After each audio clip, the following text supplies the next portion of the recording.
Hello, everybody. Welcome to another episode of Todo Chido. We're joined here today with a special guest, Dominic Angel. Why don't you say hello? Hey, thanks And for of having course, we have the old gang, me, my Julie, and Steve. Julie. That's cool. I was gonna say me, myself, and I, but Yeah. But we have a guest today. We have Dominic Angel. Thanks for coming here. Oh yeah, thanks for having me. Yeah, dude. I'm excited because I saw your stand-up, right? Your comic. Yeah, I do comedy. So I would just want to know, like, how's that, like, being a stand-up in your comedy shows? Do you feel like you deal with hecklers a lot? I mean, so I've been doing comedy for about 7 years now, and there's two ways to handle hecklers, and one of them is to like confront them and to shut them down. Mm-hmm. Most people, I'm one of them. You just ignore them. Like I've gotten hecklers. The thing is, like, people that get hecklers invite that energy. Like, Really? yeah, it's kind of hard to explain, but it's like, one, if somebody's doing crowd work, I don't do crowd work. I've never done crowd work. Like, if I do crowd work, those are the people that get hecklers. Is that when like they interact with the crowd? That's when they're talking directly. Hey, what are you doing? Are you on a date? Oh, okay. What do you do for Okay. work? Got it. Like, that's crowd work. And I don't do any of that stuff. I just do my jokes and I leave. Like, you know, Like, no one talked to me. yeah. I mean, that's the thing too, is like, okay, so I was telling you earlier that like I have opinions about like hecklers and like crowd work and stuff, because like as a comedian, there's like a boom that's happening right now with stand-up comedians, especially like on TikTok and like reels on Instagram and stuff. And I hate it. Like, it sounds so stupid because it's like, oh, it's good for comedy. Like, I have a career out of this. But the thing is like, what the public doesn't really know is that people are posting crowd work. The reason why people are doing crowd work and they're posting heckles is because they're trying to not burn their material. Like, Oh. yeah, because most people, when you post clips of like of your actual jokes, Yeah. you're burning that material, you know. And so like a lot of people, there's like a thing with, I think it's changing now, because some people, when they come to your shows, like I've had people that like want to hear the jokes that they've already seen on social media, but a lot of people don't want to run that risk of like, it's like you could hear the same song 100 times in a row and still love it, but if you hear the same joke like over and over again, because the whole idea of like doing comedy is like you want the audience to believe that you just came up with all this shit, like, Yeah. On the fly, On the right? fly. Off the cuff. right, but Yeah. it's no, like, it's years of fucking. Because I saw on TikTok, I saw like a lot of comedians were saying that one thing that makes them mad about what you were saying about a lot of stand-up on TikTok is that mainly the clips that go viral is like crowd work, right? Right. Where they're interacting with the audience, and people say that's really bad because people who try and like write down their jokes and then do it, it limits them because more people want to be like, hey, like, why don't you talk to us, right? Why don't you be the goofy guy? Like you said, I think people really, for some reason, gravitate towards that like like, what is it called? Like, feeling of the moment. You know what I'm saying? They want to feel part of Spur of the moment. Spur of the moment, yeah. They want to feel they're part of the show. They want it to be like unique and special to them. Mhm. But I'm gonna be honest. I know that not every single heckle is like that gets posted. You know, a lot of it is like unique and spur of the moment. And the thing is that crowd work is a skill. Like that's it's like playing, you know, the difference between classic metal and like black metal. Like, not that anyone is like heckling isn't either of those, but I just mean like it's a different skill, like, you know, that I just don't do. Yeah. Like I don't work on that. I don't do crowd work and I don't invite hecklers. Yeah. But a lot of these people, what they don't realize too is that those heckle, like the way that people handle heckles is like they also have that, like, comedians have pre-written even that pre-written is like, responses to heckles and even crowd work. I've not going to name names, but I've seen people do crowd work like shows back to back, and they say the same things that they do. Like, they point, oh, what do you do for work? Like, they're doing the same jokes, but it's like they're making you believe that like you're so do some people like stage crowd work? Because that's what I always wonder sometimes when it's not that there's that. plants. I don't want to accuse people of like having plants. Oh, okay. there's only one person, Steve Hofstetter, that it's like people believe that he has plans because it's like he's too good. not that he's too good, but it's just like, how do you have so many like heckles? Oh, I get kind you. of a thing, but it's like, because crowd work is one thing, you can post crowd work, but like he was the guy that people are like, and I don't know if any of this is true, I'm just saying what other the rumor comedians says, believe, right? is because he was like the first comedian to kind of be like, heckler destroys comedian, or other way around. Oh, Comedian yeah. destroys heckler. Okay, Like comedian like Rex, like Trump yeah, supporter I or get what you're whatever. saying, Like yeah. he was the guy that was doing that, and has like, that was his all of. If you look him up on YouTube, like that's all that he does, and it's like, There's no way there's this many hecklers, right? yeah, I mean, to be fair, he does the road a lot, and he's doing smaller towns, so it's not outside of the realm of like believability, but it is like, I'm just saying he's the only one. I don't believe that people do plans. Like, I don't believe people have plans, because it would cost too much money. You know what I mean? Like, are you going to pay somebody to follow you around the country just to heckle you? Yeah. But what I know for sure is that people are writing those, like people are writing their crowd work. People are writing their like heckle shutdowns and stuff like that. A lot of time, the thing is with hecklers, you do have to be kind of in the moment, right? To like handle, because it's a unique experience sometimes, but also they're not posting every time they got heckled. They're posting the one thing where it got a big response. Sometimes it doesn't work that way. You know what I mean? Yeah. It's just like a thing. And like I said, the reason why I don't like it, and the reason why a lot of comedians hate it, is not just that they're doing crowd work. It's that it's inviting this behavior at shows. People think, I've been to shows where somebody starts heckling and like they get shut down to the point where they start crying and they had to like leave the room. The heckler like starts crying and has to leave. Oh. And like, they're like, it's supposed to be part of the show. Like, because they were expecting the comedian to like shut them down in like a jokey way, but they just like tore into them of like, what the fuck are you doing? Why are you interrupting the show? Like just like speaking to them directly, you know? And it's like, people think that that's just what happens at like a comedy show. Yeah. But so it's Have you seen those arguments that say that like you're aware of the Chris Rock and Will Smith incident that happened like at the Oscars? right. Yeah. Right. Yeah. So did you see? At least I saw that some comics said that invited a lot of audience members that if they don't like a joke that a stand-up comic is saying, is to react like violently. What do you think about the argument?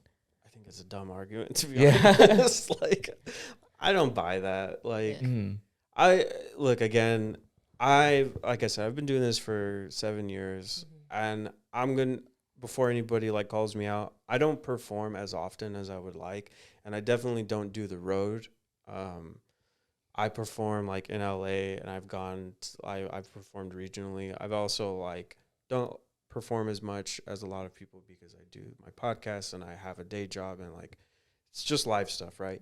So I can't really speak to that 100%, but my opinion is just like, I go to a lot of comedy shows and like people are not doing that. Like, and it's also like you're comparing like people, that's like saying that like Little League people are gonna start taking steroids or deflating footballs because of like something that happened in the big leagues, right? Something that happened at the Super Bowl. Like, no, it's not. It's not really gonna happen. I mean, it does happen, but it's like the kinds of comedians that complain about that are like the cancel culture comedians, the people that are like anti-woke, like they're the people that are making that argument are the kind of people that are just like looking for any reason to like hate on something. Like, I don't think it's really gonna. Yeah, it's not an actual. I mean, people have stormed the stage before. You know what I mean? Yeah. So now, if it happens, people are gonna connect it to Will Smith. Like, oh, I get you. You know what I mean? Like, yeah, it was already happening. I get you. Yeah. It's not like a How do you feel about how when people say that comedy's dead, that you can't really joke about stuff these days, and that the people are too sensitive for comedy, and it's never gonna be the same? How do you feel about that? Again, one saying comedy is dead or like you can't say anything. So somebody that can like if anybody is really interested in like that conversation, like anti wokeness, I forget the guest's name, but Mark Maron has on WTF, he had a guest on that explains like the history of like cancel culture in comedy. Like he wrote a book about like the history of like jokes. And it's like people have been saying that people are too sensitive for like forever. since comedy has been around. Like in the book, or he's a historian and he talks about like people doing blackface and like, you know what I mean? And like at the time people thought it was people really were funny, saying, right? well, not that it was too funny. People did find it funny, obviously, but that people were pushing against it. Like people were saying like, hey, that's fucking racist. You can't do that. And that people were like, oh, people are too sensitive these days. And it's like 1940, you know what I mean? Yeah. Like, so this has been going on for forever. It's just, we hear this conversation a lot of like how comedy swings back and forth, and sometimes it goes too far in one direction and then it gets pushed back. And I think we're starting to see a lot more, the last 10 years or so, we saw it going like sensitivity and like talking about depression and like pushing back against like racism and bullying and harassment. We're starting to see like this like comedy is comedy, anything can be funny, like you should be able to joke about anything kind of humor. Like people that are making like offensive comedy, that's like those people are making more money than people that are not doing that. You know what I mean? Like that community is thriving. So like the idea that it's like, I don't know if the term is a dog whistle, but it's like if I wanted to be successful, I could start saying the N-word and like gay slurs on stage, and like going and doing all these like podcasts where like people are paying like hundreds of thousands of dollars to these podcasters. Like I could do that if I wanted to like really have a blow up, successful right? career, because I'm not, Yeah. admittedly, I'm not killing it right now, so it's like, I will say for myself, I'm a millennial, I'm 31, and I kind of came up when I started doing comedy. That's when this like push for like inclusivity, diversity, like this big shift started to take place. And my own comedy, when I first started, I was talking a lot about racism. I was talking about like misogyny. I was talking a lot about these like social issues, and I got kind of labeled within like the LA scene as like a woke comedian, and I was, in some instances I was loud, I was in my early 20s, so I was like, yeah, you can't say this, can't say that. There's a lot of that there. That's what happens with young people. You're passionate about things, right? As I get older, it's not that I agree or disagree with certain things.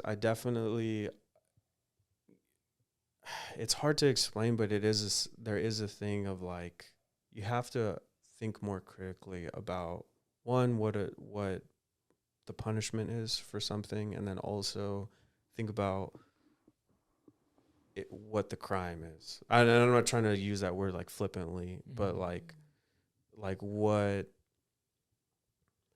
I've laughed at racist jokes, and continue to laugh at racist jokes and like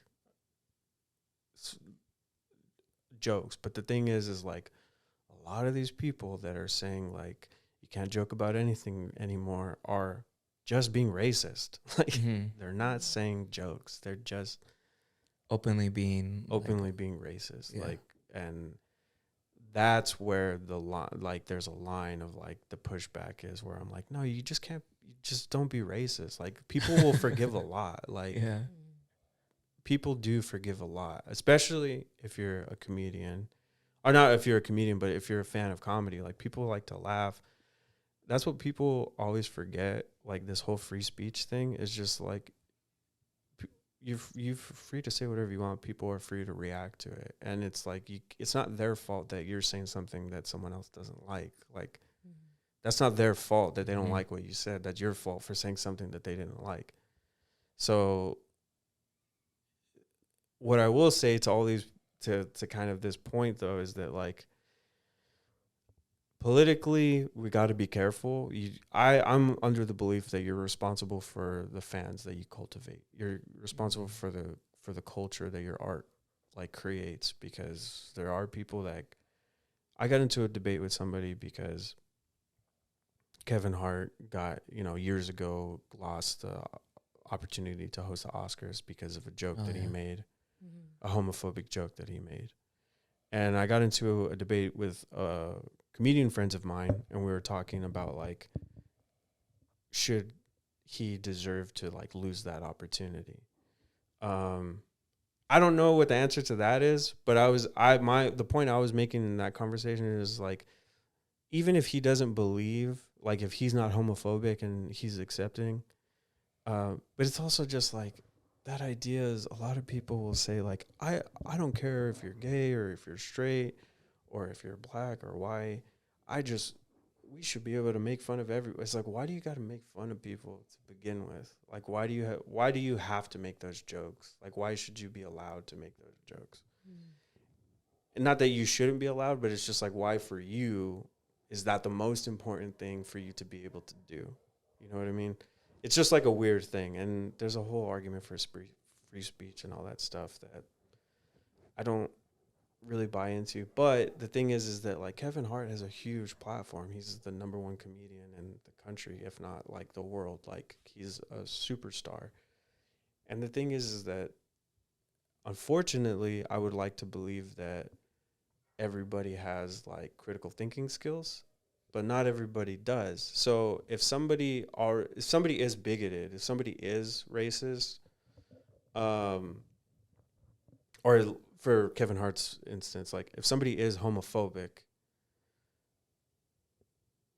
let's just say Kevin Hart's not homophobic. I'm not saying he is, but for the sake of the argument, let's confirm that he's not, right? So Kevin Hart's not homophobic, but he wrote this joke that he thinks is funny, that he intended to make people laugh with. How many people in that audience are homophobic? And now they're using this joke as reinforcement for their beliefs, because they see it and they're like, oh, it's actually, one, it's okay to laugh at it, and two, here's a superstar that's, like, reinforcing these beliefs that I have. He's super successful. Like, he's got to be doing something right. So maybe I should take his words like to heart. Is that his responsibility? There's an argument for either way. It's not his responsible for every single people that consumes his art. And the same for me. But I can only say for myself as a comedian and as a creator, as somebody that puts stuff out into the world for people to consume, I'm not trying to put that stuff out there because I don't want to, like, reinforce those beliefs. You know what I mean? Yeah. So how does it feel, like, being specifically, like, honing into, like, your heritage? Like, do you think your experience is different because you come from a Latino background?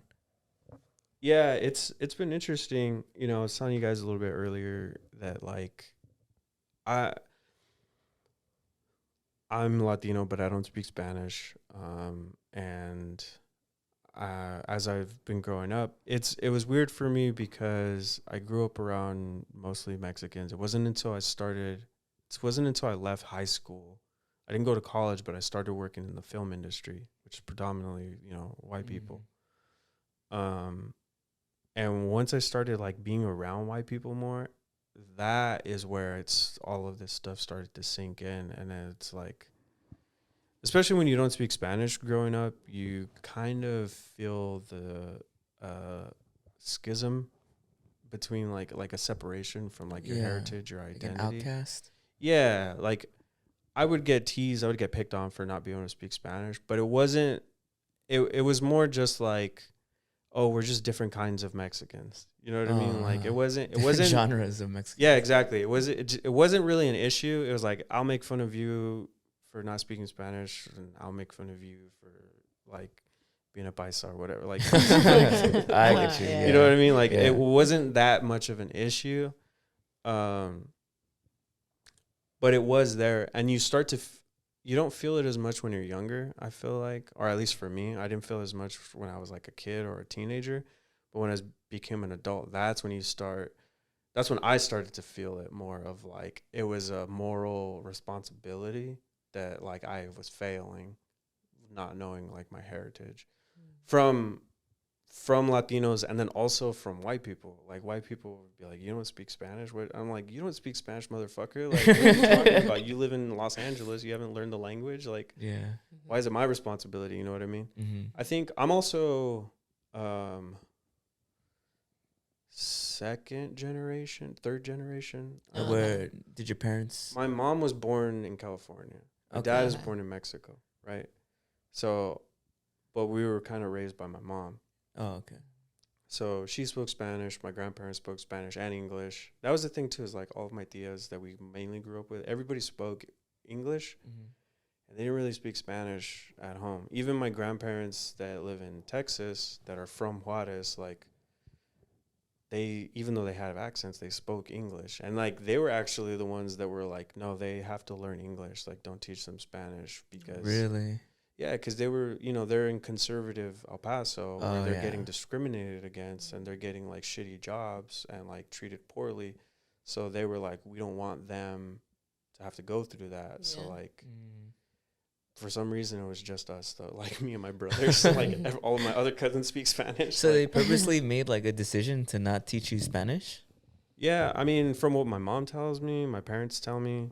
Both of my parents have said something that like they were teaching us Spanish first, and that my grandparents were not. They were speaking to us in English and like not kind of help us keep the language. Yeah. At least that's what I remember. If they see this and they get mad at me, I don't know. I can't remember. So do you think it's important for people who are like Mexicans to know Spanish? Because we've talked about this before. Like I don't think it's as big of a deal when Mexican descent, like second generation, first generation, don't know Spanish. I think it's important if like you want to connect with your culture, but I don't think it's like the worst thing ever, if you don't know Spanish. Yeah, because I also feel like it doesn't devalue you or like make you less of Latino or Mexican or whatever it is. Right. Yeah. Is that how you felt? So I'm biased, obviously, because I don't yeah. I'm No Sabo, and actually, when No Sabo became a thing, I actually liked it. Like, you felt empowered. Yeah, in a way that like. So the thing is that like when Pocho, Oh yeah. You guys have been called Pochos, or like when people reclaiming the term Pocho, I still felt outside of that because like, one of the reasons why I started my podcast when we were doing Isimo and now we're doing Un Poquito, one of the reasons I got into podcasting in the first place and why I started like talking about things I talk about is because like we saw like a rise and like you have like We Are Me Too and you have like BuzzFeed and Espanol and like all of these people making content for Latinos, but it was still like, and then reclaiming Pocho, right? But it was still like, but I'm still outside of that because you're making it for a certain type of Latino. You're making it for Latinos that were born here but still have immigrant parents, or you still speak Spanish.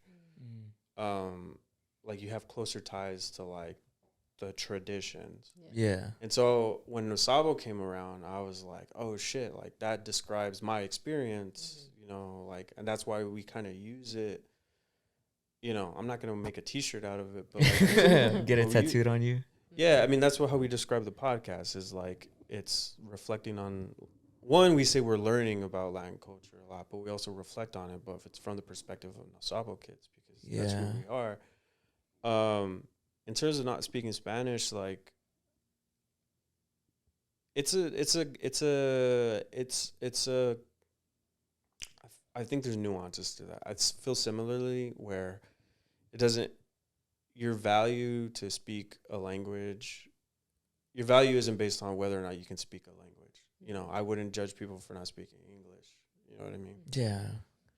I think a lot of people don't take that in consideration too, and it's like The other way around. the other way around of like people that have been living here that don't speak any English, and Yeah. it's like, well, they're Mexican. It's like, yeah, but you live here. Like, Yeah. you know, this is what people speak. I'm not trying to hold people to that standard. I'm just Mhm. saying, like, it's understandable. You know what I Mhm. mean? I don't live Yeah. in Mexico, and I don't interact with a lot of people that are Spanish speaking. Most of the people in my life can speak English, so it hasn't been a necessity for me. But as I get older, I do think it's important, like you said, if you want to connect to your culture and stuff, because I've gone through the phase of like, oh, I need to learn Nawa, and I need to Mhm. learn like The the like native indigenous languages, right? language of like, and like, fine, I still don't know. The easy thing to do would be to just learn Nawa and like be done with it, but there's a little bit more digging that has to be done to confirm like where you're From. from. Yeah. You know, that I haven't gotten into yet. But it's like, I think in terms of learning the language, specifically like for Mexico, um, you know, I don't know that much about the other, you know, other Latin American countries, but specifically Mexico is like, there's so much history of like how the country was formed, and people's, and like indigenous people, and like, and also just the way that like how like the caste system affected everybody, and how like the colonizers, like how the Catholic Church, and how the like Mhm. the how colonizers like took over the country and kind of eliminated uh people's identities, you know, Yeah. to their indigenous, and A they lot of didn't erasure, erase it. right? Like there's still ways to find out like your tribes and stuff, right? But I think like there's just so much that happened where like, and also that my grandparents speak Spanish, you know what I mean? And like family in Mexico speaks Spanish, and there's stuff to be proud of with those people in that history, because they an identity was thrust upon them, right? Yeah. And so for them, their language was Spanish. So like I do think in that sense it is important, if you're gonna learn, if you're gonna like connect to your heritage and like trace your roots. I think it's I will say, while I don't feel bad, I don't feel guilty for not speaking Spanish. I do think it's as important to learn Spanish for me as it is to learn like an indigenous language, Okay. because of that history, Yeah. and because of like where our culture has brought us today. Mhm. Do you feel like, as a Latino, like, do you ever feel like you get like pigeonholed or like stereotyped? Like, you know how you do comedy or you do podcasts? Do you feel like sometimes it's kind of hard to leave that realm, like that world? Yeah, I mean, so it's like a funny thing where like, so the podcast I was part of before was called Isimo, and I'm trying to be very careful about like, because it could have just been paranoia. It could have just been like how it felt. But I will say that how it did feel was that our podcast was taken off, you know. And when I left the podcast, we were at 12,000 subscribers on YouTube. We were averaging 20,000 audio downloads. Like, in terms of like being a first year podcast, like we're on our way to like being like a big thing. You know what I mean? Mhm. And so for us, we're, especially out of all the comedy podcasts of the people that are around us, like we're comedians, so all of our friends have podcasts. It's expected of you to like have a podcast. And some people just had like roundtable stuff. Some people had like hooks where like they had a theme. There was some people had like they would actually do research, and like it was like a journalism podcast, you know. but very few of them reached our level of success, right? But the fact that none of those podcasts had to do with race, like none of them had to do, especially like the fact that we were Latino, none of those other podcasts touched it. And it's funny because in doing comedy, again, I fully accept that if this is like me being sensitive to my own experience of like things being in my head and being jaded or being jealous of not getting opportunities. But when you start to see people like, when you see other comedians do something that reaches like any level of success, they start getting booked more. They start getting booked on podcasts, on shows and stuff like that. And we were not seeing that. Like, we were not being asked to guest on other people's podcasts. We were not getting booked any more than we were already getting booked. And it really did feel like within the community, like, because we didn't have anything to offer them because we're doing a Latino podcast. Yeah. You know, a lot of people in LA that are doing comedy are not Latinos, even though we're the biggest demographic in the city. We're the least represented in entertainment. Yeah, so there was a sense of like we were only having like Latinos on our podcast, and because it was all like that was like the focus was like Latin identities and being Mexican. It just felt like we weren't seeing the benefits of being successful. It's like, oh, you guys that's cool. But like you guys stay there, right? Yeah. And you know, I fully accept and admit that there's a percentage of that that's in my head, you know, but there's also a percentage of that is reality, like of just like I don't think people did it inherently, but I do think we were not operating within what people were used to.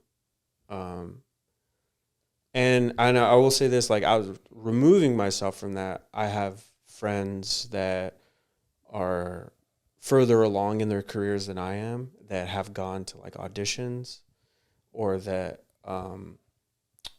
have like not just auditions, but like there's a lot more like comedy shows, like comedy showcases, like Latino comedy showcases where it's like 10 comics. And I've had people try out for those or audition for those, and they're like, oh, you're not Latino enough, or you're too stereotypical. Like, I have a friend who, his name is Vince Caldera, and he's like amazing joke writer, and he's from Glassell Park. I forgot where he's from. No, Glassell. But he's an LA Northeast comic. LA, right? Yeah, he's from East LA. He was born here, grew up here, and he's just like a nerdy dude, you know, and like he doesn't necessarily talk a lot. He does talk about like his parents with like and their experience like being like reformed gang members and stuff like that, or like his parents going to jail and stuff. But for the most part, like his comedy is not. It just like it doesn't necessarily fit the Latin identity or like what the stereotype. And so like he would tell stories about like auditioning for stuff and then getting turned away because he wasn't Latin enough. You know, so as far as like pigeonholing goes, is like once you kind of connect yourself to an identity, and you hear this for gay people or queer people, you hear this for other marginalized groups, but it's like once you kind of once you align yourself with a demographic and not just like comedy or not just entertainment, you do get pigeonholed. Like I had it's with gay comedians. I forgot who talked about it, but there's an idea that like once you start talking about being like you can be a gay comedian, but once you start talking about being gay, that's when like your career starts to take a hit because now you're the gay comic. Yeah. Instead of just being like a comedian that's gay. That's the same thing that like I think a lot of people I was just listening to an old interview with Willie Barcena, who's like an older Mexican comic he's from LA, I think. Mm. But he was just saying like, yeah, his comedy was never the Latin stuff. Like you hear a lot of people that are like, you should be able to appeal to everybody. Be be broad and like have mass appeal. It's like a thing with like,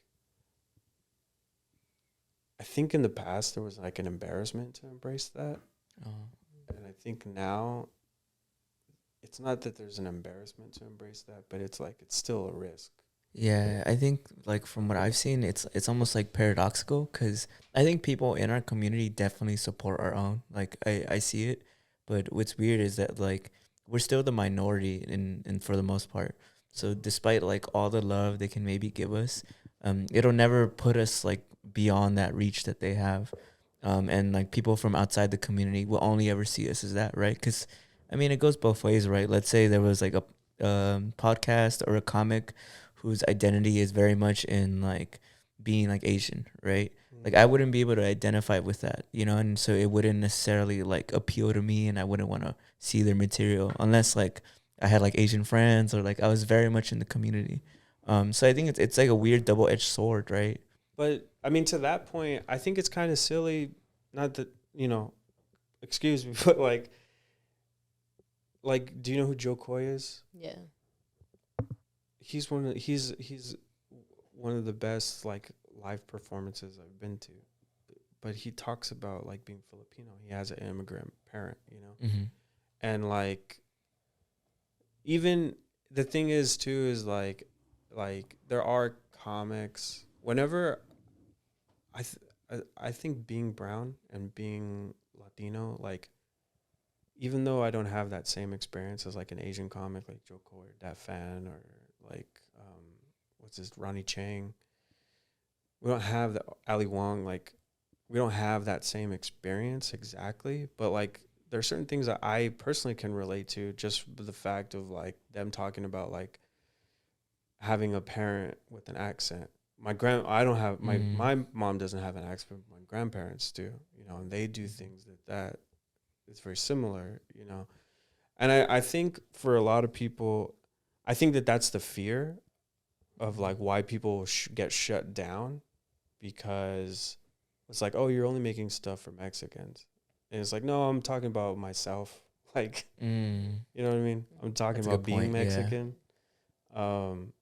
Nobody ever talks that way about like any other demographic, particularly like you have two of the biggest comics to come up in recent history is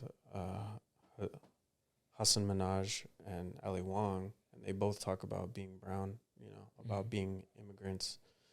It's not the focal point of like their comedy, but they talk a lot about it,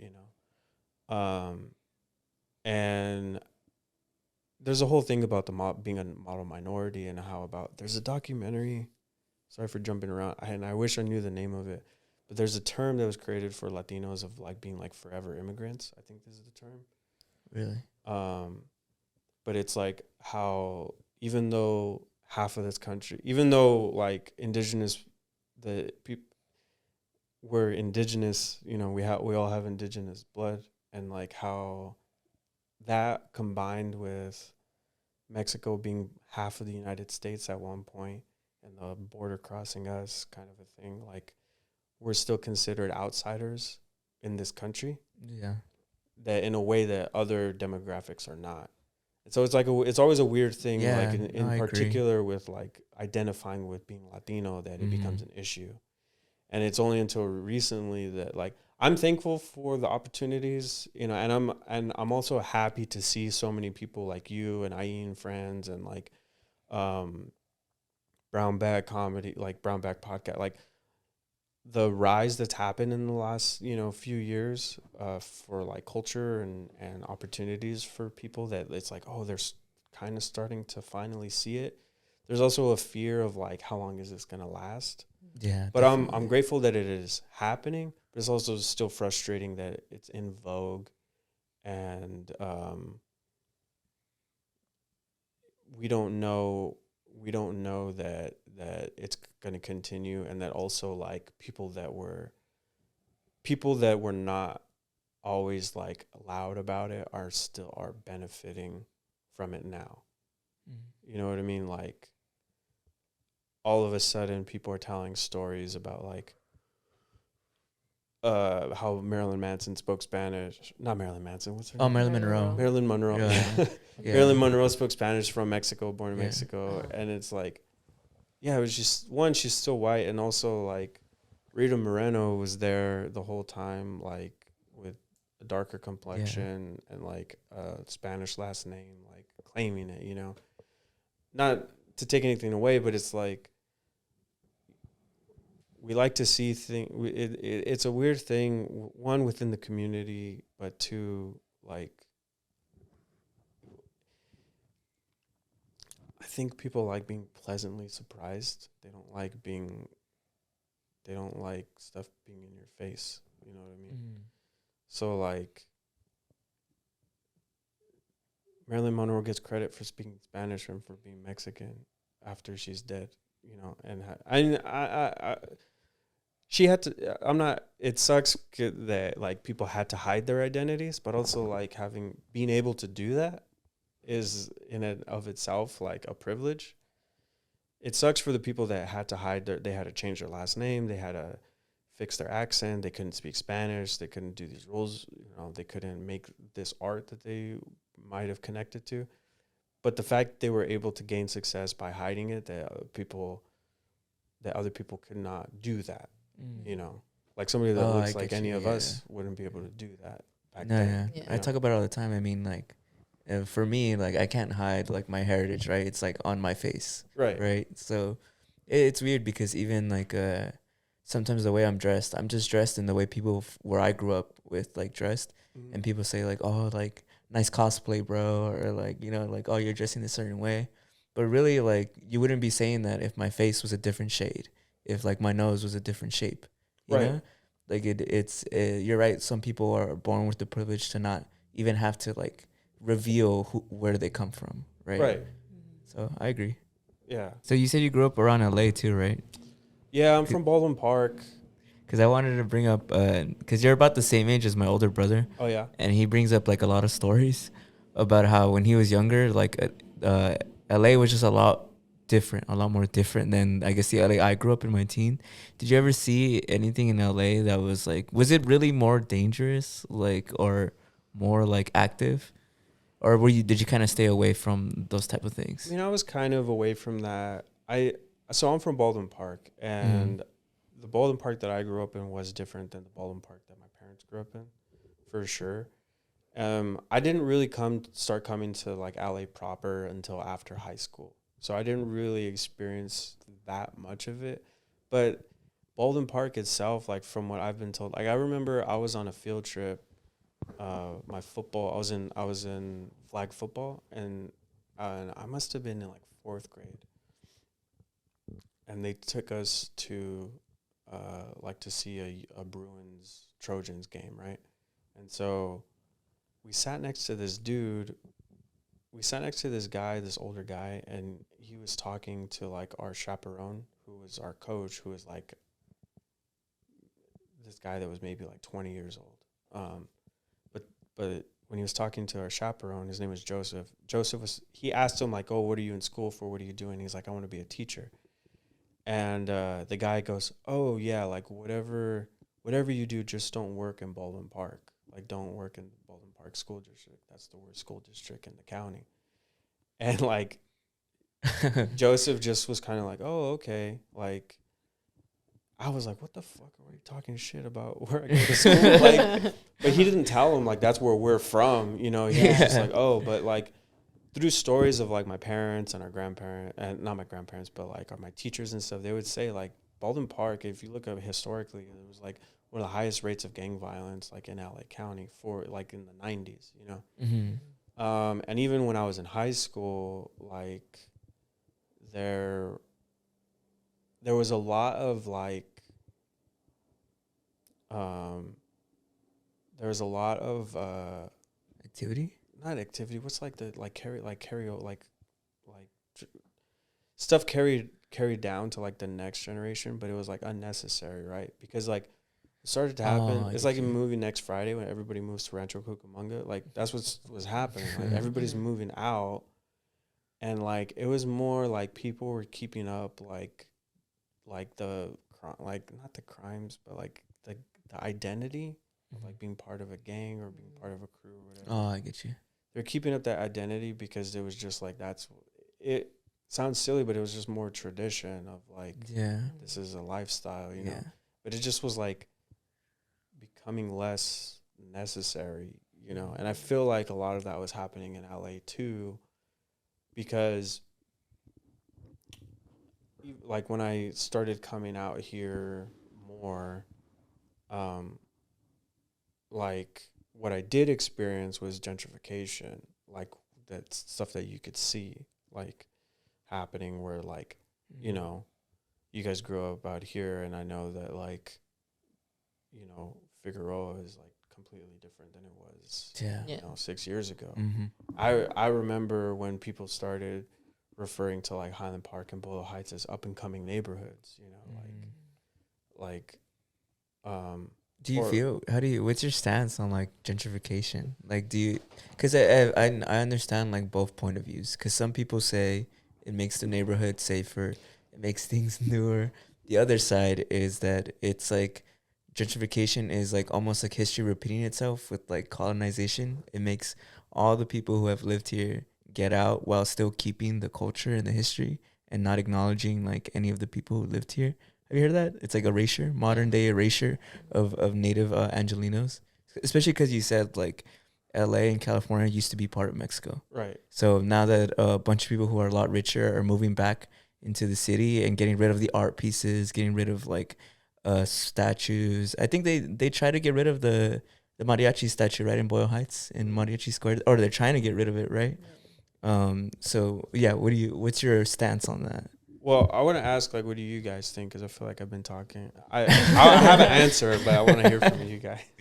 Brother, what do you, Julie, what do you think? Me? I mean, it kind of sucks. For me, I felt it more when they were trying to erase the art that's around here.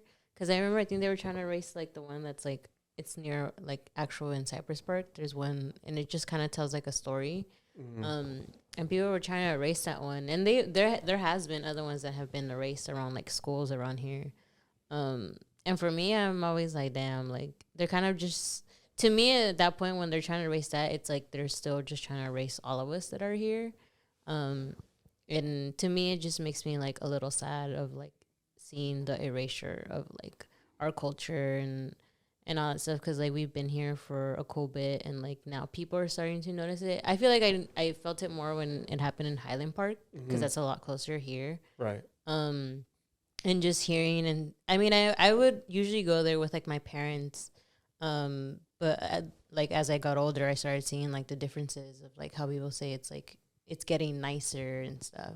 Billie Eilish lives there. Yeah, Billie Eilish is from there. Does she actually? I think so, yeah. They even Her said that parents moved to Highland Park, and she was like, "Yeah, they moved here when nobody was there," and that's how like Yeah, Yeah. mhm. I She got into hot water. I remember in high school, everybody they'd say they saw her at Goodwill and stuff all the time. No, she was always like around, because we still went to high school like around our neighborhood, Yeah. and the people would always spot her. And that I think it was thrifting and around stuff, that time when she said that. She said like, "Oh yeah, nobody lived here," which is like proving my point again of how it's like history repeating itself. You know, like, oh, nobody was here before we got here. You know. Yeah. So I don't know. I feel like hearing those things is what gets me the most. right. And I feel similar to that too, where it's like, oh, it's getting nicer, or because I hear the argument of like it's getting safer. And I think that kind of idea like ignores a lot that's behind it. Like, one, for it to be unsafe, like you're ignoring like the like you're ignoring the disparity of like wealth in these communities, and you're ignoring the fact that like you're ignoring redlining, because for a long time, like the reason why communities have the demographics that they have are because of redlining. And I mean, even when you talk about something like the Dodger Stadium and Palo Verde and like the 3 communities that were kind of displaced because of that, like these neighborhoods that we're in, like a lot of them are like where people created, like they were ignored and they created their own, like they were self-sufficient communities. And so it is a lot of like they built this stuff up for other people to come and take it. And then also like the whole thing about like crime, you know, crime statistics are inflated. Not inflated, but they're you can make statistics for anything to like support your argument. Yeah. Right? So they're like, oh, there's higher rates of crime. There's like, no, there's higher policing in these areas, right? And then also just like the necessity, it's not even a necessity, but you create an opportunity for like crime and gangs and like drug trade.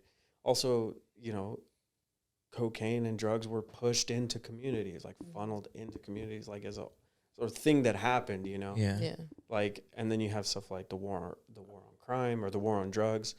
And like, it ignores a lot of like the situation that created those people to begin with. So, and then it also ignores that like, when they say an area is safer, you're ignoring that like, you know, that drug dealer still had a family. And like, you know, maybe his family they're not all criminals, you know? You're displacing more than just the bad people, right? That you're thinking. You're displacing a lot more people than that. Yeah.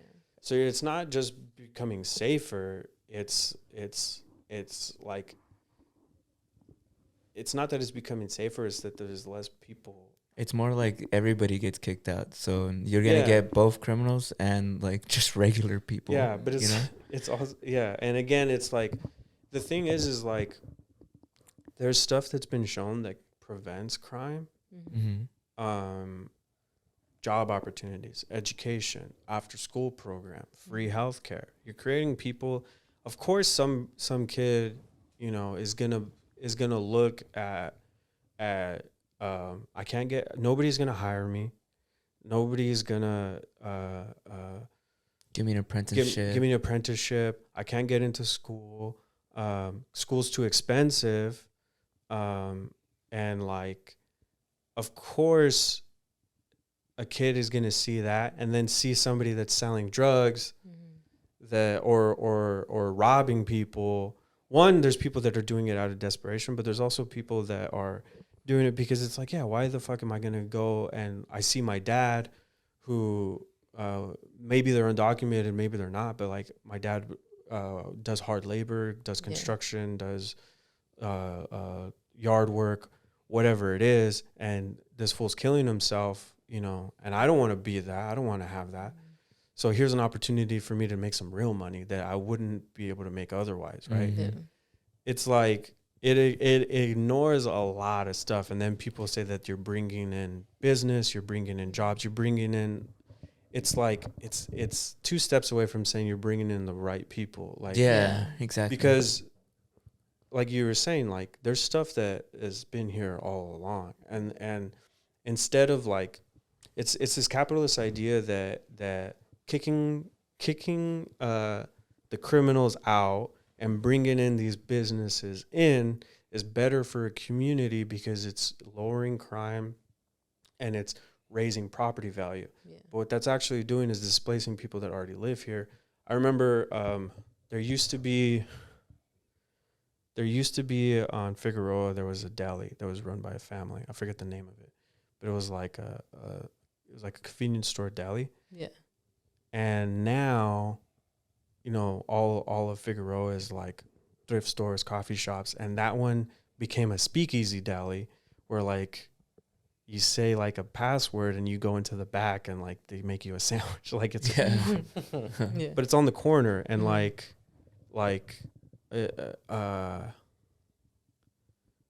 this isn't my story, but my friend lives in Highland Park, and she was walking around her roommate and like explaining like shop at this place, don't shop at this place, like explaining, and then like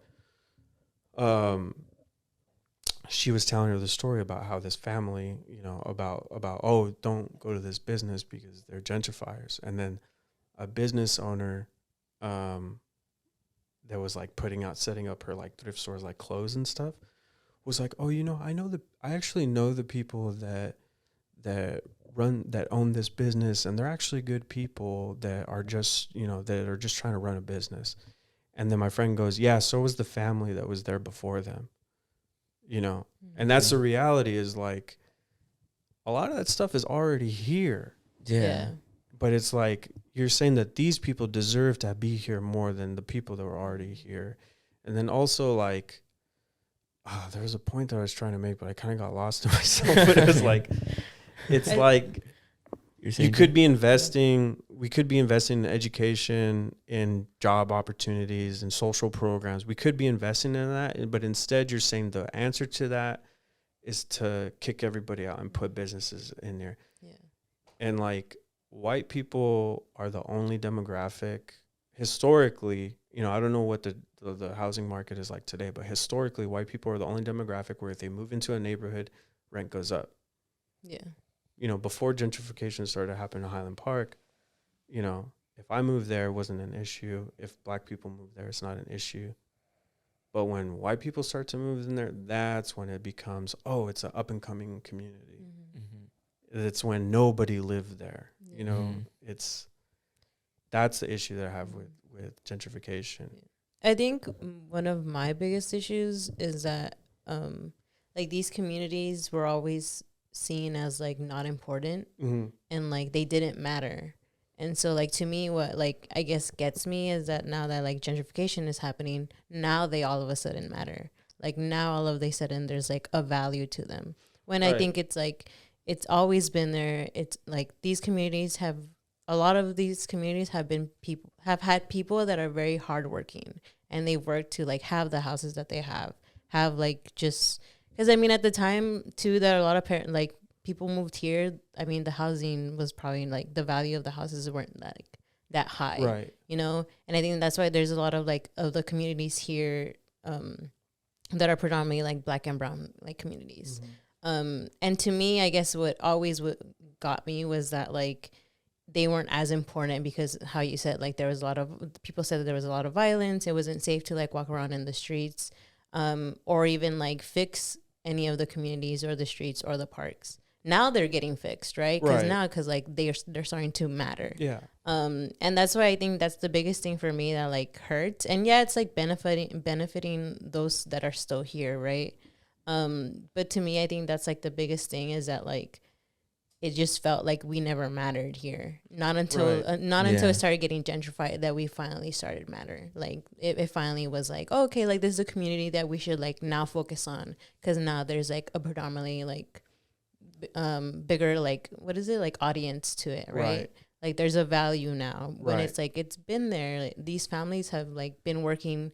I mean, the like Main Street, which is like Cypress, like there's always been family, like family, mom and pop shops, like businesses. They're all leaving now because of the same thing. The value is going back up, like rent, for them is going back up. And I think that's been like my biggest issue. And like the other part is like the erasure of our community of like the art that's already in it. And at least for us, like at least for me personally, like we grew up in Northeast LA, and it's not really well known either. I mean, it's starting to get now because people know like Billie Eilish, or like us, like us. But for the most part, everyone knows like East LA, like South Central, like all those things. But no one has really ever heard of Northeast LA up until I guess recently, or like people have heard of like Glendale now, right? Same thing because like Billie Eilish filmed in the mall or something. Our cries go silent. Yeah, they've been like, silent. Yeah, like for at least that's why for me I feel it the most because of like our community has never been known, not up until now. Well, it's funny too because we feel it at the forefront because little background, we come from a small business family, so we've had my family has had a small business now for like 22 years in like Northeast LA. And since I work with my dad, I went to the latest meeting, like where all the Northeast LA mom and pop businesses meet up. Oh, And it was so crazy because like you could feel like the tension because it's people from like the old community who have been there for like decades, and the newer businesses that are like predominantly like white families. and that they're the ones saying, oh, this is how we should do things. And Yeah, like, well, when we had the meetings, at least recently, the police showed up just because they also want to show their, I guess, support for like the communities, and they showed up, and there was people there who like very visually you could tell they were uncomfortable with the Yeah. police being there.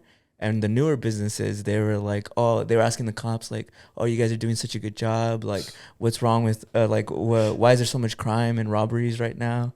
And they were starting to get into it. Like they were starting to argue in between like the businesses because there's like this like you could see the wave, this new wave of like gentrification happening like in the meeting, and a lot of people feel as though it's not fair that I guess they immediately get like a seat at the table, right? The League of Small Businesses, right? Right. They feel personally offended, and it's crazy because at least from what I see, the families, because it's kind of supposed to be this communal gathering, so you bring your families too.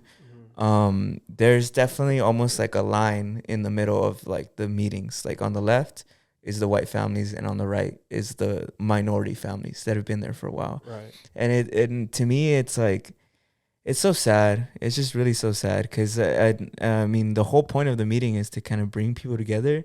But for me, just being my first time, it just felt like nobody really liked each other in there. Yeah. You know? And I think it's weird. Well, I don't know. I think the other part is like, I mean, from our parents and like going to that meeting is that like they know English, like for sure, but it's like they can't fully sometimes communicate. Like my mom mostly just speaks like Spanish. So if like something were to be said, which I don't know, I didn't really like go to the meeting, like they wouldn't know like new policies that might be going on within here, like. So I don't know. It's just like well, because one of the guys, he asked the cops like, how come whenever we call you guys sometimes never show up? And the cop was like, it's not that we don't show up, it's that sometimes like you guys call us and it's like, oh, you know, there's like a homeless guy like in front of my shop harassing us, but then I get like a call on the radio that you know, another guy is stabbed or like gang shootouts. It's like, so my priority is gonna be that because that's like an immediately like source of danger. And he got really like the cop got really like heated. He was like so it's not that everybody's always saying like, oh, we don't show up and we don't support you guys. It's like it's just sometimes we have other priorities. And I was like, I was in the meeting kind of, I don't know, I was enjoying the drama. I was very much enjoying just kind of listening to people argue. You know, it's nice to listen to the chisme, but it was tricky. Yeah, especially in the neighborhood that we grew up in. Yeah, it's just like the demographic changes. I mean, even me and my neighbors, like I remember I didn't always live where I live now, but when I lived in my old house, we were basically the last ones who were still Latinos there. Everybody else who moved in were white families. And this isn't like a dig at like white people. Like it's not me saying like white people are bad or by any means.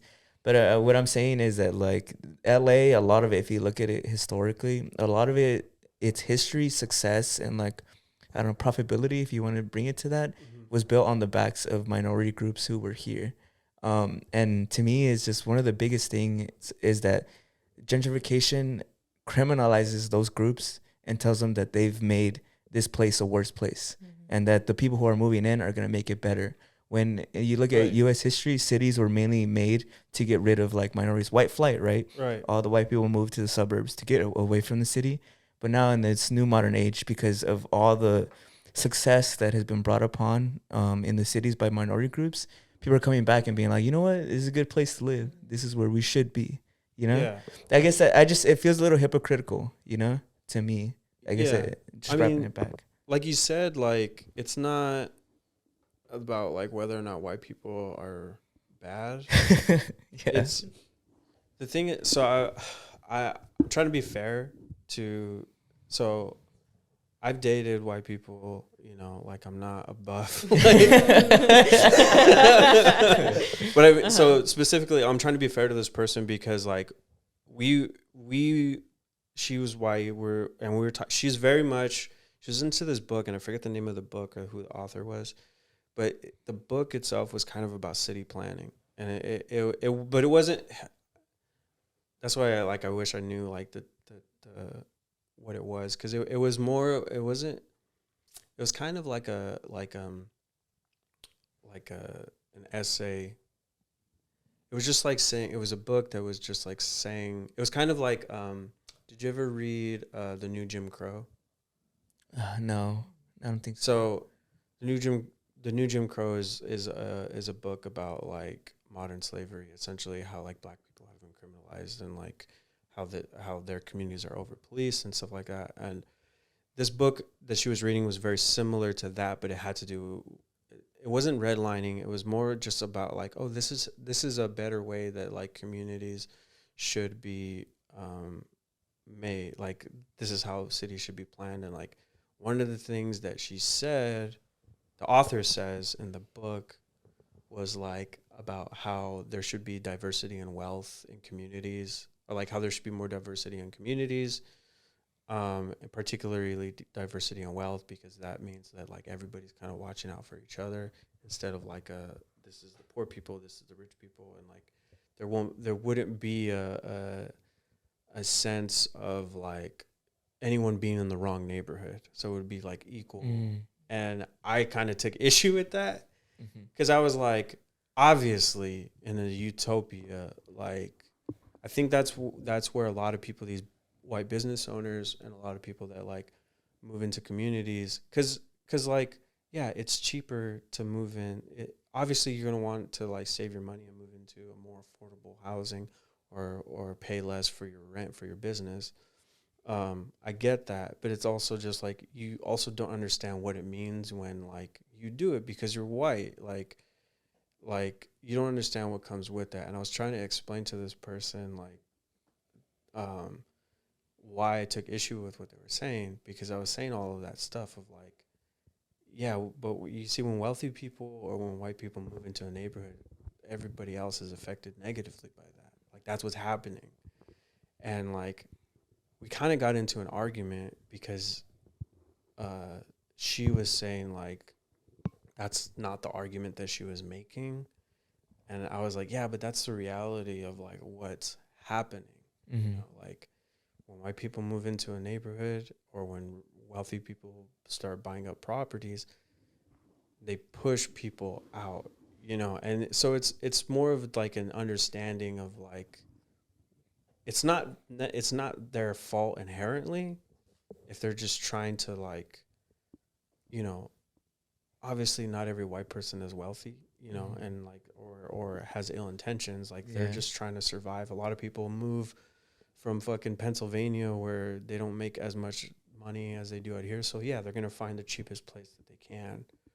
But I think it's like understanding, like even for me, I don't like to say that I'm from LA because I'm not, you know. I'm from Baldwin Park, I'm from the IE, and like moving out here, it's still for me is like I try to be careful as an outsider, as somebody that like when I did move out to LA and I had the income that I did where I was making above average wage, where I would live. Brendan, what do you think? Because you grew up in a whole different like neighborhood with like as an gentrification. outsider As looking an outsider. looking at gentrification. Because I'm interested, because I'm genuinely curious as to like how it is for you, like and like hearing like our stories. No and judgment, stuff. bro. Yeah. Never any. Never any. I didn't live here, but I would wager or at least argue that I did spend a lot of time here. Growing up, I went to school with you guys. My parents worked a lot, so You were always in my house. I was always here or at my cousin's house. I stayed there a lot. It's interesting because I think that gentrification is one of those things that you really need to like live 100% to completely understand. Like I can be around people and be educated on the subject, and I'm sympathetic and I understand. I'm not. This isn't leading to me saying, but I don't agree. No, that's not what I'm saying. It's just more that I have to acknowledge that I'll never truly get it, just because it's not my life, you know. Yeah. But for me, it's just kind of like it's unfortunate because it's like it's almost like because I'm on the outside, I see that people don't care. Nobody Mhm. cares. Like literally nobody on the outside cares or thinks about it that way.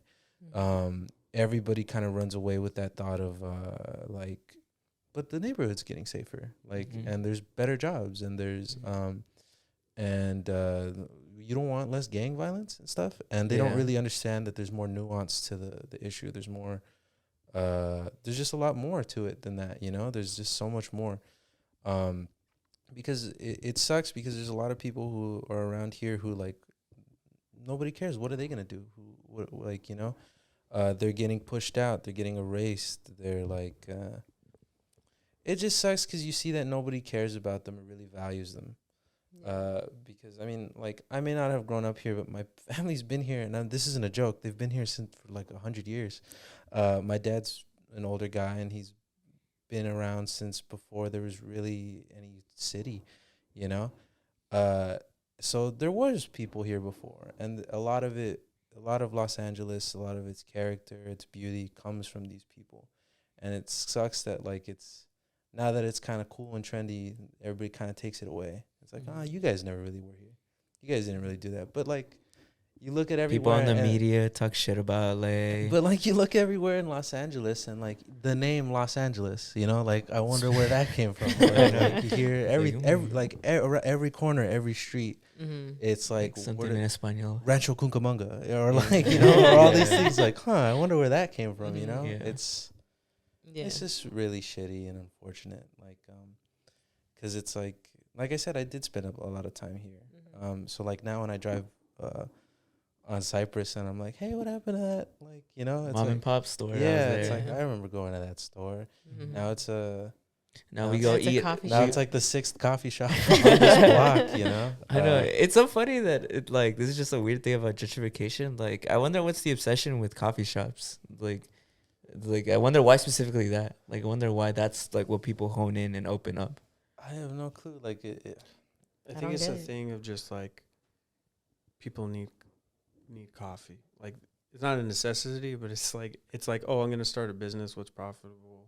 Coffee. Like people are gonna. Is it maybe that there's just a lot more crowds? What do you mean? Like, wouldn't it be like if there's a lot more crowd? Like, I guess there's a lot more like exposure to like the neighborhood. would you say I don't know. it's like not easy in the sense that there's no difficulty to running the business, but like it's an easier business to get into. Get rich quick. No, but like I can't imagine you need to go to like 10 Insane links. months of training to get a coffee license. I get Right? you. Yeah. Am I wrong on that? Maybe. Oh, I guess it's less risky than like trying to open up like a bike shop or Yeah. like trying to open up like I don't know like Or like we make signs or like if it's a lot of food, like it's like a sandwich shop. There's like 10 different sandwiches, but if coffee, the base is just coffee, right? yeah I guess mean, I get what could you be mean. over. So I just Yeah. I don't know. I'll do my research next time. I'll look into what that actually. Why Why- coffee shops yeah. appear everywhere? No, but you know what really got me about gentrification, or at least I don't know what the right word is to say it. But when Casey Neistat said that thing about you know Casey Neistat is, right? Yeah, no, it is. Or he kind of, I feel like everybody kind of honed in on the wrong thing. When his car got vandalized or broken into, or he got robbed, and he called Los Angeles a cesspool in a third world country, and like just basically saying Los Angeles was a piece of shit. And Seth Rogen came in and defended it, and everybody kind of honed in on his defense because I guess what he said was kind of a privileged response. But I never really cared about what he said. It was just more like like Los Angeles is like that because of people like you, bro. Like you know, like like you don't realize like how you were talking about. You know, like there's drugs were funneled in. There's people getting pushed out. There's no job opportunities. There's all these things going wrong. And to me, I'm not saying this to call out that guy, or I don't really care that much about him or whatever. It's just more like that's the view people have. Yeah. Like no matter how much you kind of want to give this like backstory or provide the nuance to what gentrification is, people only hear the like, yeah, but it's like there's a bunch of homeless people there, and there's all and then you wonder why, right? The there's rent went all- up, and all these people got kicked out of their people home. only hear the negative aspects and don't really want to go into what actually causes it. There's mental illnesses too. Yeah, I mean, there's just a lot. There's just Yeah. it's Yeah. not that It's simple. not any one thing. It's not that simple. It's not violent because there's Mexicans here. It's not that. Yeah. It's not like that, But People only want to see it as like, hey, you know what? The money's coming up. Everybody's like, there's jobs now. There's yeah. that guy. Nobody got shot. But man, it sucks like those homeless people are around. I wonder why they keep showing Yeah. up, right? As Yeah. if like they're literally like being kicked out, you know? Yeah. It's It's a cycle. It's like a repetitive cycle. But you said you had a question, right? Oh yeah, I had a question because like Right. I was watching like your videos on your Instagram, and there's this one that I thought was really interesting because you talked about like the hustle culture, so Right. basically like grind culture, Yeah. and then you said specifically that you actually started getting into drugs because of like I don't know if it's like that's how you're exactly saying it, but you started doing like drugs because you kind of wanted to keep like going to work and stuff, Yeah. and kind of you just fell into that. So how was it kind of like getting out of doing like I guess having that mentality of like hustling, and then also because like I don't know what specific drugs like were you doing? So I will say this, like, I was doing drugs before I started going, like, not like, okay, so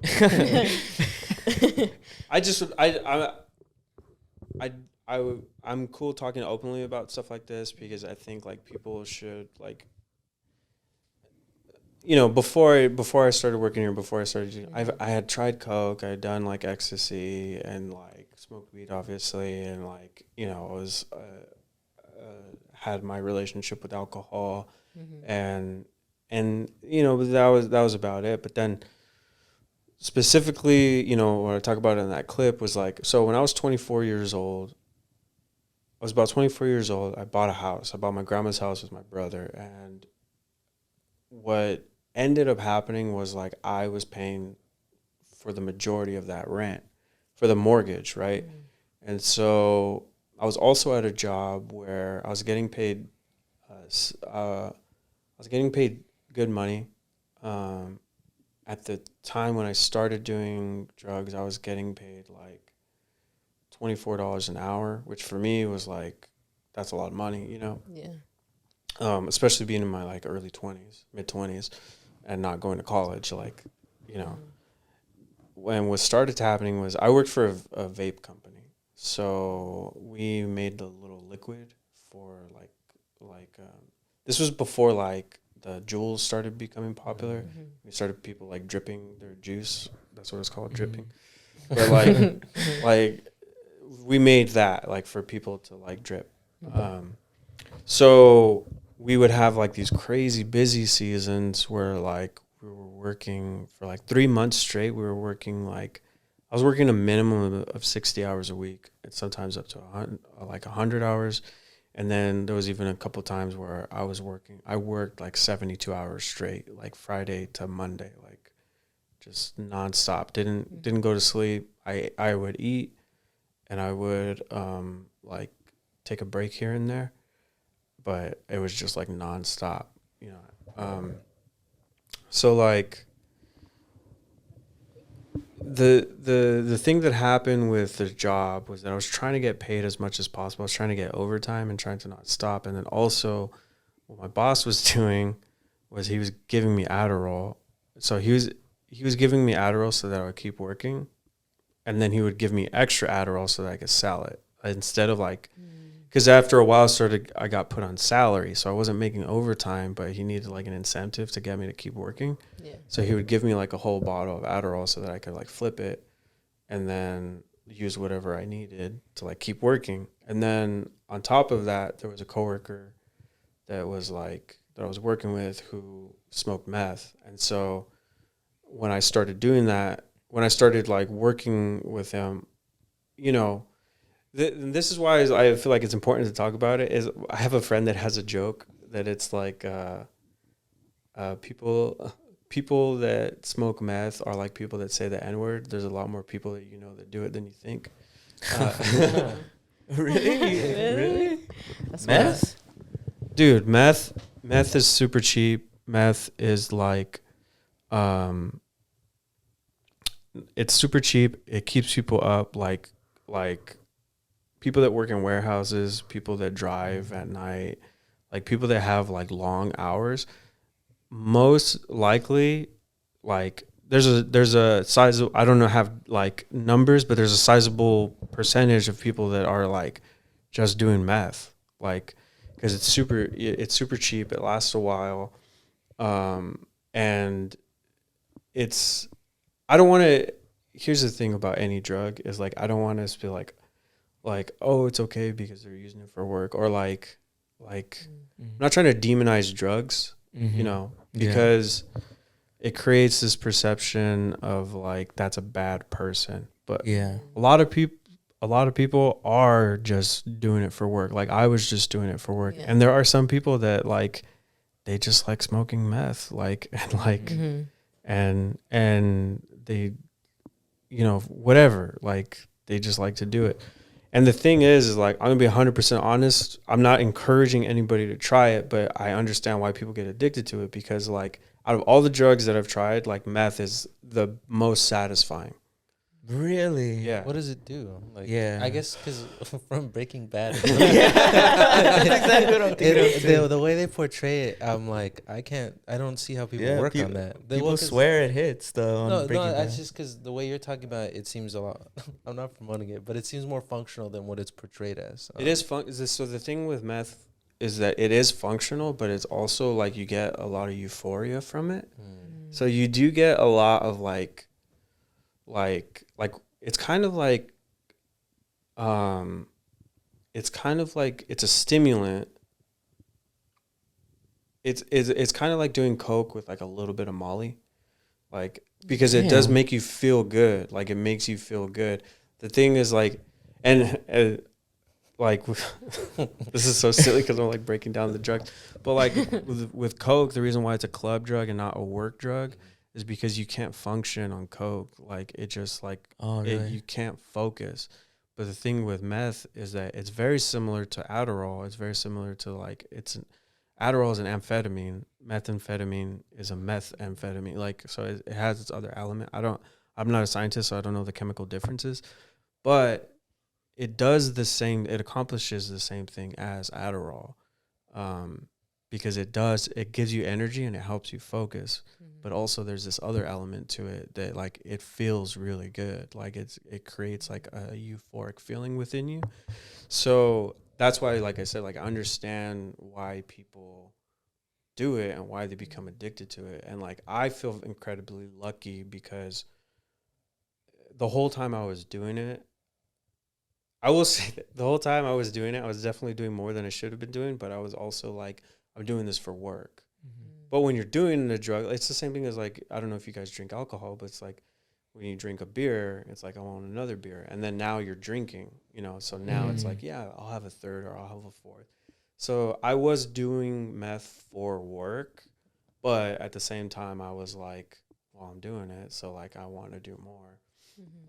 And like I would do stuff that was definitely it's so silly because my coworker was kind of like my drug like shaman. Like he would like show me how to do it, and like, and that's also another thing that kind of helped me out was that he was there to like, here's how to do it semi-safely. Like at one point I was getting to the point where like I started snorting it. And he was like, don't do that. Like that was like his like hard How come? rule was because like, you know, they call it glass. It's like broken up and stuff. Like it's not, it's like, it's similar to like inhaling fiberglass. Like it cuts up. Oh shit. That's why you see like people that are on meth that like they lose their teeth and they lose like their it like nose? It cuts up your shit and then like it rots your stuff. So like that's why you see like meth heads with like those like flat faces, because that's what that does to them. So like he was like, don't do that. Like that'll fuck you up. And then also I would do stuff where like I would scrape the pipe to like bring like resin up, and so I could smoke that. That's when you're like really like jonesing for it, like because it would create could create a residue along the pipe. But then that was another thing. He's like, dude, that's like all like the worst. Like this stuff is already bad for your I lungs, get but you. this is the worst of that stuff. And now that's what you're smoking. Mm-hmm. So like, you know, it again, like I feel lucky because I was able to make a decision to stop doing it. Like in terms of like quitting, it was relatively easy for me to be like for like what happened was that busy season was over and I was like, okay, I'm done.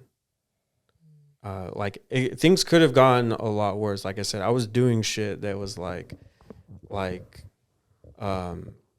putting me in more jeopardy than I needed to. I was doing stuff where like I was doing meth and I was doing Adderall to work 72 hours straight without going to sleep. And like I would do stuff like by the end of it, my hands were like this because I was so dehydrated and I was so sleep deprived that like my job required me to like man a machine and like I had to push a button and like my hands were like stuck like this. Like I had to really like work them out to like get like function back in them.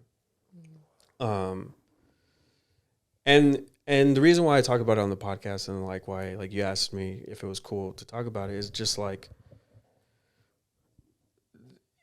anyone, it could happen. One, it could happen to anybody, but also like there's so many people that you know that have at least tried it or probably do it, and like it's a thing where, like I said, I don't want people to demonize drug use because it is a dangerous thing, for sure, and it does create like it creates desperation, it creates violence, it ruins people's health and their brain. Like truthfully, you know, from my time doing it, I still feel like my brain is, I want to say it's recovering, but I just feel like there's just certain things like my memory is not as good.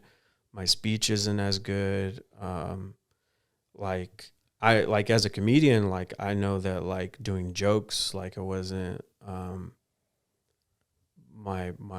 it affected how I performed and my thought processes and how I write. So like it definitely did affect my brain. Cause it alters your like brain chemistry and it alters like how you function, how you think. It is definitely dangerous. And that's what I also want people to understand. But at the same time, it's like, it's so easy for it to happen. Like, I can tell you exactly how it happened was, if you're in the right circumstance, like, you know, you see a lot of like, media, TV shows, like, even like PSAs, like anti-drug stuff or like whatever, even in Breaking Bad, like you see people that are like, presented with it and it's like it's like mystical or scary or like there's like or like they're conflicted. You see a lot of like people being conflicted of whether or not they're going to do this, and I'll tell you, it's like that. Your decision to do it is like there's no conflict within you. Like you're just going to be presented with it and be like, yeah, I'll do it. Like like it's that easy. And the thing about that is that it's easy to get addicted to. Yeah. Because it's so cheap, because it feels good, because it's a stimulant, because it has a function. It's like an easy thing to keep doing and to become addicted to. If like I had to keep working hours the way that I did, I bet that I would probably have been in much worse condition. Like I would have become. Did you have like withdrawals when you stopped, or did you feel anything whenever you like took it? Did you feel any negative effects? Because I know like, and the it's like the worst source ever. But in Breaking Bad, right? I think they show sometimes they get paranoia. Did that ever happen to you? So you do get paranoid. You do hallucinate things, like you see shadows and stuff. A lot of that also is, the thing is, a lot of that too is like, a lot of the symptoms you get from it are also from sleep deprivation. Oh. Yeah. So like, at least in my experience, once you start kind of taking care of yourself and like living a normal life, like not doing the drug, like a lot of that stuff goes away because now you're sleeping right, you're eating right. Because the thing is like with meth, the same thing with like coke is and other drugs is like you're not supposed to eat while you do these things because it fucks up your like you'll throw up Really? like so you don't eat right. And for me, I have like a weak like pelvic floor like I never this more important than all this stuff is like if you have any people that are young that don't drink fucking water because like now if I drink any amount of water I have to pee like right away. So what was happening for me was that I'm just losing a lot like it's a stimulant. It makes you like your body's heating up and so your body is trying to regulate its temperature, and so its response to that is like you sweat, you pee, you're like trying to get rid of as much stuff as you can. Like it's trying to like clear your system out, right? So because I was like because of that I was like peeing a lot and like becoming super dehydrated. I had like lockjaw couple times. Like I would like walk around like with an underbite. You just like start making these weird ass faces. Like my mouth was dry. Like a lot of that is symptoms of other things. And like I said, like seeing shadows and stuff. So like the thing is like when I'm going through it, I think for me was that again, because I always had a function, I always had a purpose, and I kind of knew that certain things would like I would see shadows and I would be like, there's nothing there. Like I knew to like you were confident that that wasn't I there. knew it was like no, I'm fine. Like Yeah. I knew I could address that. I could like speak to myself. But like the guy that I was doing drugs with, like he was more far gone than I was. So he like Oh shit. he couldn't like function unless it was like lights. Like he would get paranoid. Like if we heard a noise, he had to check it out and stuff like that. So like that stuff does happen. Yeah. For sure. All that's obviously it's like dramatized. You know, stuff like Breaking Bad, it's like it's not 100% accurate. Yeah. And I also just don't like it's just interesting how they portray like the people that use it. Because it's like drugs are bad. So Oh, I get it's you. like the lowest people. They're criminals and stuff. Criminals, right? low lives, addicts, like scumbags. And it's like that's really not the case. A lot of people that do it, that do any drug, are like people that are trying to work, that are self-medicating, like opioids. Like people are either depressed, they're in pain, they have to work. Like a lot of people who take drugs for function, not because they're degenerates. You know. Well, because for Adderall, I had only ever learned about it in college because a lot of college students take it, Right. especially during finals. Right. Because they're like, it makes you focus, it makes you stay awake. So a lot of students would use it so that they could like stay awake to study and then stay awake so that they can eventually like, well, so they could focus and then so that they could take their finals. Yeah, exactly. Or like if they have to do like, I don't know, 10-page, 20-page essay, like they can stay at the library the whole night and do it in just like one night. Right. So that's kind of how I heard about Adderall. But I was gonna say, like, how did you kind of like, because you say it was easy, so it was easy for you to kind of just get out of it. I honestly, like in my case, I feel lucky. I do feel like it was relatively easy. Like the decision to say like I'm done, because it didn't have the need for it. It didn't serve a function for me anymore. I was able to just be like, there was no withdrawals. Like I might have had like a week or two of like recuperating, like my body recuperating, like rehydrating myself, sleeping right, getting rest, like stretching. But the decision to do it, I made the decision to stop doing it like cold turkey, and I didn't really have any issues with it. There were a couple times that I've like done it again, or done like other drugs like Adderall or Coke. But as from everything, I haven't done anything since like 2020, since like the middle of the pandemic. But I will say that like what doesn't leave you is wanting to do it again. Like So you're always actively like. you're always like it's harder. I don't want, I know that my experience is different. Like there are people that have like more intense bouts with addiction than I've had. Like that's why I always say I'm very lucky. But I do know that like I've been in positions that I've had to separate myself with, or like for instance, like when I left my job, one of the last things, when like I had a bottle that was probably $700 worth of like Adderall, and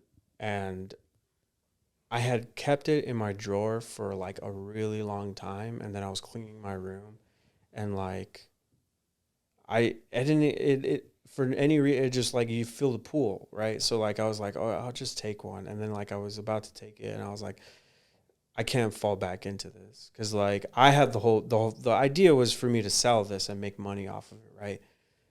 But I knew that like if I started doing it, I'm gonna like run the bottle like on my own, and so it was like I got to get rid of this, you know. And so like in certain situations too, when people are doing drugs around me, you know, like particularly like cocaine,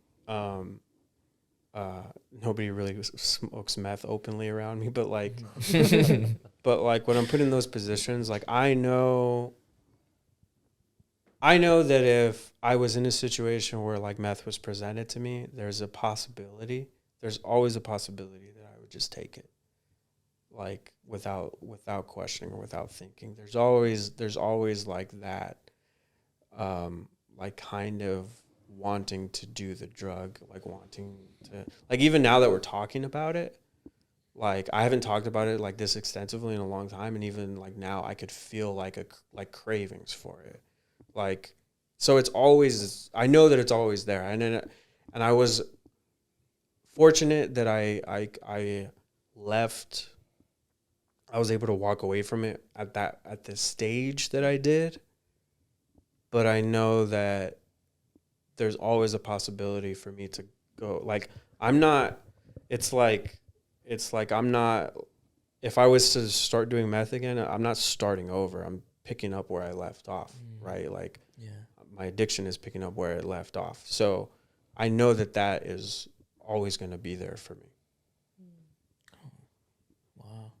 That's crazy. Yeah, that's crazy, dude. Yeah. I just like, it makes me think like, did you have friends that also like did it, and when you stopped doing it, did you like lose connection with them? No, I mean, like I said, it was really just the coworker. I don't think anyone else did meth. I know that once in a while, like, because the thing is, I'm not gonna put anyone on blast, but like, like I didn't really do it with friends. I think some people knew that I was like up to something, but also I wasn't seeing people that much, and like I've started to talk about it more openly. And that's the thing too, is that like, especially like being a comedian and being around, like you're really around from people of all walks of life. Like you could do the show with, you know, super like people. There's like a tremendous amount of lawyers that decide they want to do comedy for some reason, but like, Yeah. like rich people, poor people, like it doesn't matter. And like all of them are doing drugs. So like, it's funny because you start talking about it amongst them, and like a lot of them just like don't give a shit, or like don't question it, like because they're just, a lot of people are doing Adderall to like finish their scripts, to finish like their packets that they could turn in to studio, like to finish projects. So people are doing stuff like that. Meth is a little bit different, obviously. Meth, with it, and with good reason, because there is an additional element to like meth versus Adderall that like you don't get the same feeling from it. Not to say that it's not as dangerous, but I feel like it's less addictive. Like there's, at least in my experience, like given the option between the two, like I would choose meth like over like you know what I mean? Like, good and the thing is that people have done it, like understand what I'm saying, like because I've it was funny for me because when other comedians started talking about it, or I've heard like jokes, like them tell jokes about doing it, and I was like kind of cool because it was like, oh, okay, I don't have to feel so weird about it, because it's like I said, it could just happen to you. Probably know somebody, you know what I mean? Like that's that does it or that has done it for any period of time, and so I don't ever promote like I know I'm saying all this stuff and I'm being honest about it. I know I shouldn't be saying like it's the best drug I've ever had, but like you're being very like real about it. Real. You're genuine. Yeah, Like being very genuine. You had a whole experience with it. Yeah. I think the thing is important, you know. Yeah, I mean, because the reason I say it like that is because the thing is like I understand why people choose to continue to do it, and I think people need to understand that of like these are not bad degenerate like. We shouldn't villainize people that use drugs, you know. We were talking about like homeless people and like people with mental health issues, or like you know, a lot of people that are unhoused like have addictions, and I don't know what led them to those to that addiction, and I don't know how that addiction led them to becoming homeless, but like I don't think that they're inherently a bad person for being homeless, for being an addict, having addictions and stuff like that. Like, there's a lot of work that needs to be done around that to like destigmatize all that stuff and criminalize like drug use, because in a perfect world, like anyone could use any drug and like have a good time. You know what I mean? Like, I don't think drugs are inherently bad. Same way as like alcohol is not inherently bad, or like weed, you know, but even like we take like, if you look at weed, weed ruins some people's lives. Like people don't take it as seriously because, you know, it's not addictive or it's not whatever, but it's like, if you're using it to treat something in your life, like it can become addictive, and it has become addictive, and it has ruined people's lives. It could ruin them financially. It could ruin them like their relationships. Like you can become addicted to anything. You can become addicted to like Cheerios. You know what I mean? Like, No, true, so like, it's not any one drug is worse. There are different risks and higher risks for certain things for sure, but like it's the same thing like with psychedelics. Like I still do mushrooms every once in a while, like, and I always tell people like when I do it, I understand there's people that do it recreationally and they just like do it for whatever reason they want to do it. When I do it, it's because like it serves a purpose, like for me. And I don't do it like all the time. I do it like every few months, once a year kind of a thing. Like they're very therapeutic, right? Right. But what I tell people is like when they ask me, should I do it or what do you think about it? I always tell people I'm never going to encourage anyone to do mushrooms or to take LSD, because there are risks to that. Like it could fuck up your brain chemistry if you're already predisposed to like schizophrenia right? And stuff like that. There is a risk, so you should know that. But like, I'm never going to encourage anybody to do psychedelics, but I'm supportive of their decision to do it, if that makes sense. Like, I get benefits from it, and if that's something that you think that you might benefit from, I definitely support that decision to explore that. But I'll never encourage anybody to do any one drug. Like, if that would be like, you know, like peer pressuring somebody to like drink beer, to like to do it'll whatever. Make the pain go away. Yeah, exactly. Yeah. So it's like drugs, even if you look at the worst, like the whatever, like heroin or opiates and stuff like that, it's like you have to remember that those drugs they provide something for people. And like a lot of there was a study, I forget the name of the study and I forget the name of the people that conducted it, but like they did a study where they put a mouse or a rat, whatever, in a Maze? cage, Okay. and on one side they gave them, there was like regular water, and then on the other side it was water that was like laced with like Coke or meth or something. And so like the water, the plain water was like always available. I might be getting some details to this mixed up, but the plain water I believe was like always available. But the meth water, the drug water, you had the rat had to push a button to drink it. And every time it went to the drug water, it had to push it one more time. So like it was 1 and then 2 and then 3. And then they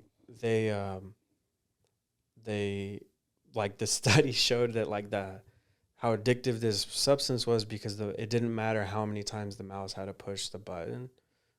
It would always go to the drug water. So now they're like, oh, this drug is highly addictive. It's super evil and all this stuff. But then somebody did another study where they created that same option, but instead of only giving the option of clean water and of the drug water, they gave them like a maze to go through. They gave them like options of like getting like seeds and cheese and like stuff that they liked, and like they gave them like other mice to like interact with. And what they found was that, yeah, every once in a while the mouse would go get like the drug water, but it would also like get the regular water, it would get the food, it would interact, it would play, like socialize, it would like go through the maze, like it would stimulate itself. So what that suggests is that when people become addicts is because they're, and again, I don't want to oversimplify things, because I understand that like some people struggle with addiction, Yeah. you know, and I understand that, but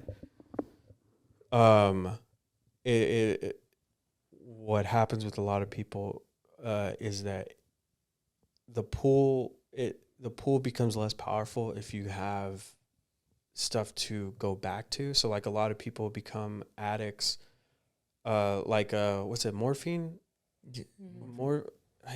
Morphine is just heroin. Is it? Like, I don't know if it's morphine, but there's like a drug that you get in a hospital. It's more Ketamine? It's morphine, right? It's probably morphine. Yeah. Yeah, it's opioid, right? For pain, right? For pain. Yeah. It's just heroin, right? So like, if heroin is as addictive as it is, then everybody that would take morphine in the hospital would become addicted, right? But what they found was that like a large percentage of the people that were becoming addicted after they were released from a hospital after having been exposed to morphine, is those people didn't have like a happy life to come back to. And other people that they did have, like, they were happy with their lives, they didn't become addicts. And that's a blanket statement for sure, right? Mm-hmm. But a lot of these things like fall under like everything else that like we have going. Everything goes back to capitalism, dog. Like people struggling, you know, like Yeah. people Like struggling, circumstances. circumstances, like Yeah. whatever their circumstances. And the thing is, they don't need to be poor to become addicts, because like capitalism creates emptiness in everybody. Like, I don't know if you guys are familiar with Ram Dass. Ramdas? No. He's he was one of the guys that like studied. His name was Richard Alpert, and he was like one of the guys that started studying LSD at Harvard with not Terrence McKenna. What's the other guy? I forgot the other guy's name, but he like was trying to study LSD. He got kicked out of Harvard or Yale. Is it Yale or one of Yale or Harvard? He got kicked out. He was a psychologist, and he taught psychology. And then he started studying LSD. Got kicked out for just doing the drugs like himself. And then he went to India, became enlightened. He met a guru that like became enlightened. And now he became like, he brought spiritualism to like the Western world. Essentially like was was a spiritual teacher. But one of the things that he talks about is like he comes from he was the son of like a lawyer or something like that. He's from Connecticut, I believe. He's a wealthy guy. Like he has money, and he talks a lot about how like capitalism affects people that don't have because they're without, so they're always going to be wanting whatever they don't have, right? But what capitalism also tells us is that like having those things should create some type of satisfaction in life, and it doesn't. When you achieve all of that, they found that you don't, you're still, why did I do all the things right and I'm still not happy? I've accomplished all these things. I've obtained all of these things, but it's not filling that void, right?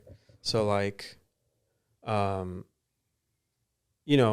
I said, like addiction can happen at any, it can happen for different reasons, or in different circumstances, but a lot of the times it's used to kind of it's used to serve a function, whether it's for work or whether it's to self-medicate for pain or depression or whatever it is for satisfaction in life.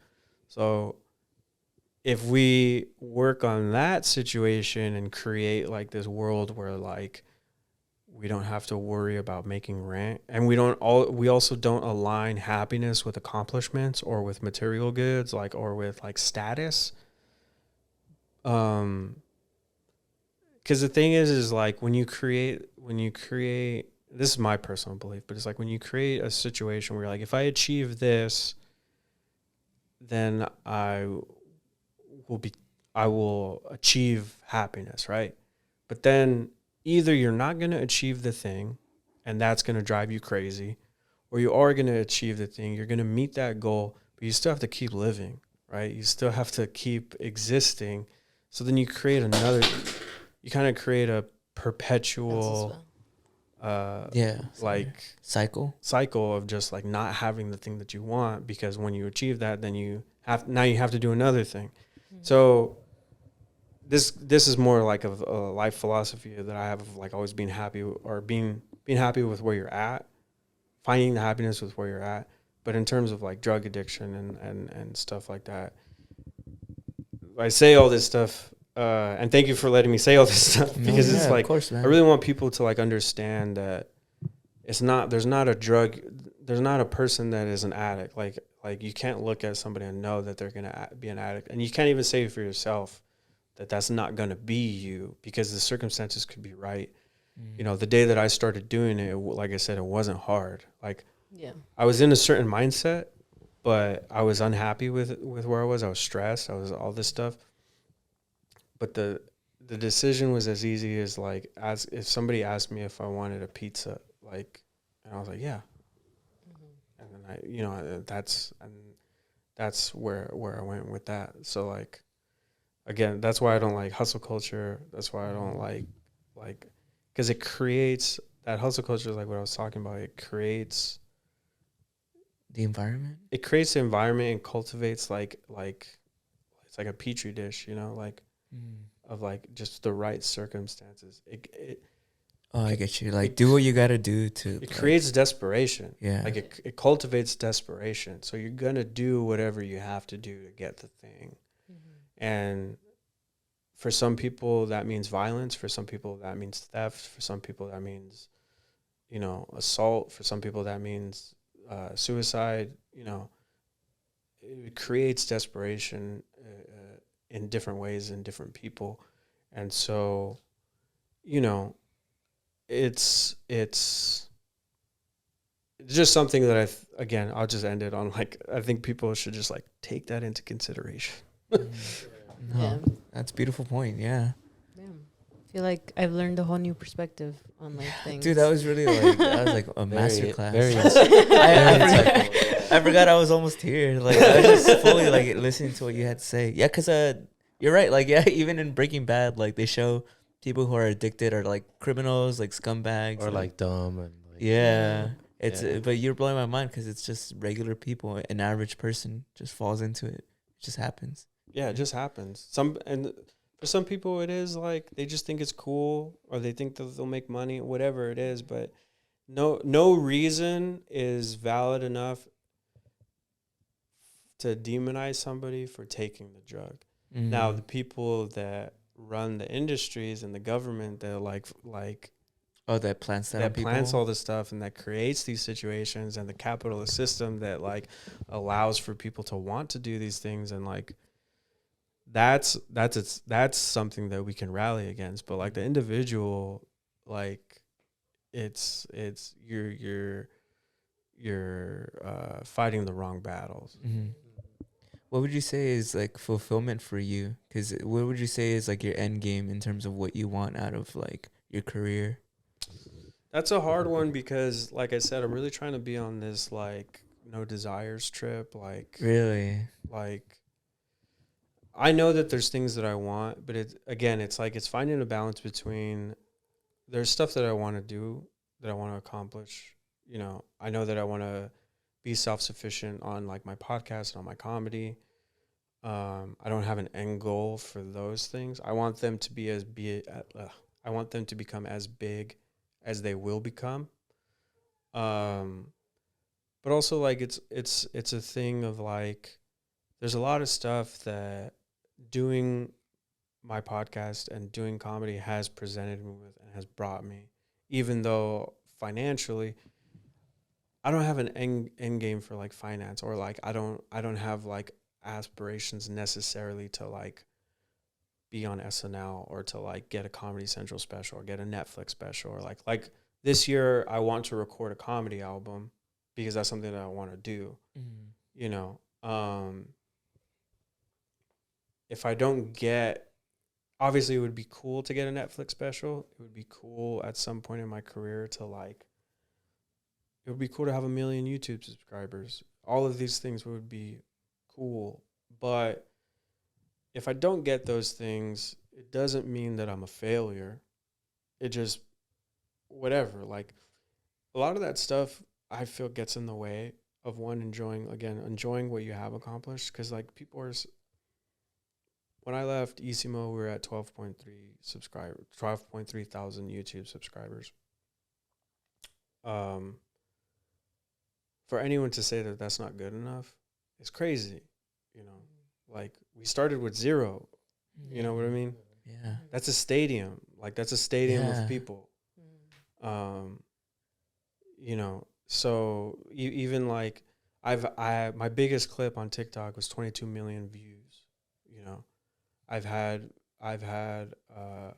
clips that reach millions of views, millions of likes, hundreds of thousands of likes. And when one of them does like 10,000, to become upset that it's not doing as well as the other ones, like, no, that's 10.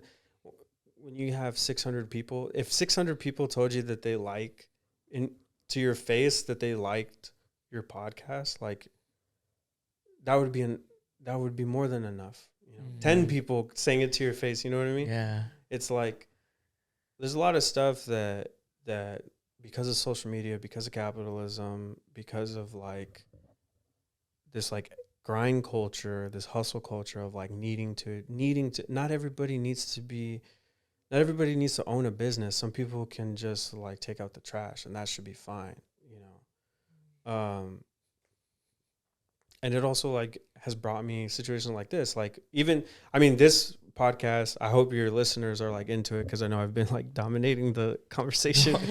But like when we're talking, but you know, it was cool seeing you guys. I think like the fact that I had a podcast and that I did Isimo and that I was, you know, doing something, it made me more comfortable to be able to come to you guys and be like, hey, I like what you guys are doing. Let's do something together. Let me be on your podcast. Cause it's like people, you know, even come to us and like, oh, I want to be on your podcast. And it's like, you know, unfortunately it's like, yeah, but what do you do? Like, what do you know, and there's part of, you can't have everybody on, but also it's like stuff that you have to have interesting people on, people that are ready and stuff like that.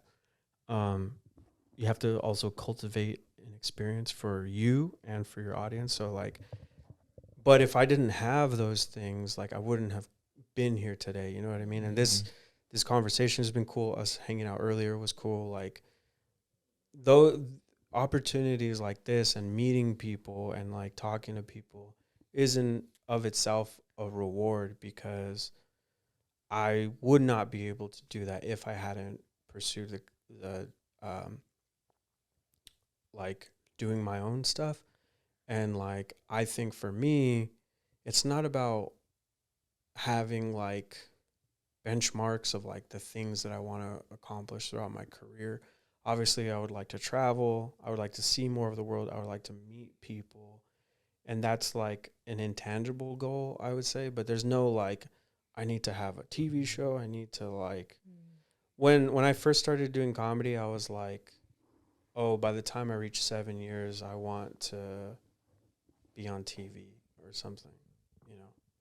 It's also, you're not, it's also like, the thing is, what people don't realize is like, this might lead into grind culture a little bit, but it's like, if you really wanted those things, you would do those things. Like, you would do what it took to get those things.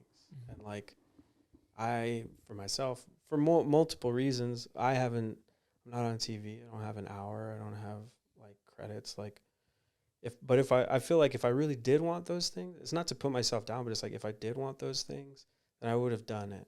So instead of looking at it as like a failure, it's like, oh, you're happy doing other stuff. Like you're doing other things, because obviously, like, there's a tremendous amount of luck that comes to like people's success and like achieving, like breaking through in the industry. But it's not just luck. It's a lot of hard work, and it's a lot of like showing up and being in the right space and dedicating your time to things. And the thing, I think what hustle culture and grind culture gets wrong is that if you're not doing those things, you're a failure. Or like, if you don't have that mindset, then you're automatically a failure. And it's just like, no, you just like want to spend your energy on other things. If that's the most important thing to you, I also don't. I used to have this sentiment that like, how sad is it that your happiness is connected to your achievements. I don't feel that exactly. I don't think that exactly, because I think that's a little bit condescending take to have. Mm-hmm. But I think it's just about like, there's no one way to be. There's no one right way to think or be or achieve happiness. And I think if you're aware of setting those goals for yourself, I think you just need to be a little bit conscientious and like kind of kind to yourself. Like, you need to also understand that you might not achieve those goals. I believe in you that you can, but you also might not, and you need to be okay with that. You know? Yeah. Because it'll kill you. It really, like, the whole thing, the reason why I started doing drugs, because I said in the clip, is because I bought a house when I was 24 years old and I couldn't afford it, but everybody was like, you're doing it right. Yeah. And you should be proud of yourself for owning this house and do whatever. And they were telling me, do whatever you can. Don't let go of this house. And then, you know, I stopped doing comedy, which is what I really wanted to do. I started doing drugs. And I wasn't even taking care of the house. Like, I was just making money so that I could pay for it. Yeah. And I wasn't doing anything in life that I wanted to do. And so I think you have to weigh that possibility of like, can you be happy not having this thing? Because you're going to miss out on your family, on your friends, on a lot of relationships and experiences of just like going to a restaurant instead. Like, I miss people's birthdays. I miss holidays. Like like even you're missing out on something as simple as going for a walk around, around the park. Yeah. Like that's something that you should be thankful that you have the opportunity to do that, because not everybody does, Yeah. That's cool though. Yeah. No, but it's nice hearing, and how I said, like, it's great hearing like a whole different perspective on things. And like, I mean, we always listen to each other, we're always talking, so it's nice having you here and like listening to like your side of things and all that. So yeah, this is a lot of fun. I really like, again, I was telling you guys before, but I want to make sure like you guys are doing really good work, and you guys just started, and that's really exciting to see. Like that's one of the reasons why I reached out to you guys, because it's cool to see younger people. I know I'm not that much older than you, but like like it definitely is cool to see people like going for it, and like being willing to have these conversations, because I feel like so many people are like still on that like grind culture like mentality, or like I don't know. It's just like I really like hearing what you guys have to say. I like your clips. I like the episodes that I've listened to, and like I'm excited for you guys to see like where you go from here. Thank you. Thank you. That means a lot. Appreciate it. Yeah. I think on that note, it's like, no, go ahead. I was gonna say, I'm like, at least for me personally, it feels like a lot of like reassurance that like we're doing great, Yeah. It's nice to hear it every once in a while, yeah. And you should tell yourselves that, like, you make sure you guys remind yourselves that you guys are doing a good job. Like, thank you. Because I've been through the experience of like breaking up and like fighting and like having tension, and like we really missed out on a lot of opportunities to like recognize what we were doing right, and why we started doing that. So like remind yourselves that. And like one thing I'll say is that like don't fall into the trap of like believing that you don't deserve what's coming. Yeah. That's dope. Thank you. Well, thank you. Don't be mad at me. No, but on that note, I think that's a beautiful place to end the pod for this week. Dom, if you want to go ahead and promote anything that you're up to, that you're doing, anything you want our audience to know. Yeah. Oh yeah. If you want to follow my podcast, it's Un Poquito. Follow us on social media at Un Poquito Pod. We're on Spotify, Apple, I think Google. Yeah, that's the biggest thing. When is this gonna get? Next Thursday. Next Thursday? Okay. Yeah. So for the audience, it won't make sense. Right. Yeah. That's why I'm like, okay. I mean, the biggest thing is like I want to make sure. Definitely follow us. You can follow me at Domsy the Bombsy. I'll send you guys. They'll be tagged. Yeah, they'll be tags tagged. We'll put like links that. for it. In case anybody doesn't do that, but you want to check out, I'm gonna start doing March 19th is gonna be the first show, and then it's gonna be a regular show of like we're gonna be doing a lot of community type events. The first one is gonna be comedy on March 19th at PDA Space in Altadena. It hasn't been announced yet, but hopefully it is by the time this airs. Okay, cool. Okay. That's why I just want to make sure that it gets out there. We're going to have Joel Jimenez, Mala Munoz, Gigi Garcia, and Ryan Reyes, my brother, is going to headline. It's going to be really fun. And then, like I said, from there, we're going to be doing like comedy, music, poetry, film screenings, stuff like that. And that's going to be more regular, hopefully starting in April. But yeah, I mean, other than that, just like follow Un Poquito. We have conversations similar to this. So like, if that's what you're into, like I think you would like it. Mm-hmm. Okay, cool. Well, thank you guys for joining us this week. We'll see you guys next week. You guys go ahead and say your goodbyes. Hug, maybe. We'll hug after this, maybe. Yeah. I'll think about industry it. plans. Oh, we don't know each other. Yeah. All right, well, but, we'll see see you y'all next time. Thanks for joining us today, and thanks again to Dom. I really loved today's episode, but Yeah. we'll see you guys next week. Bye.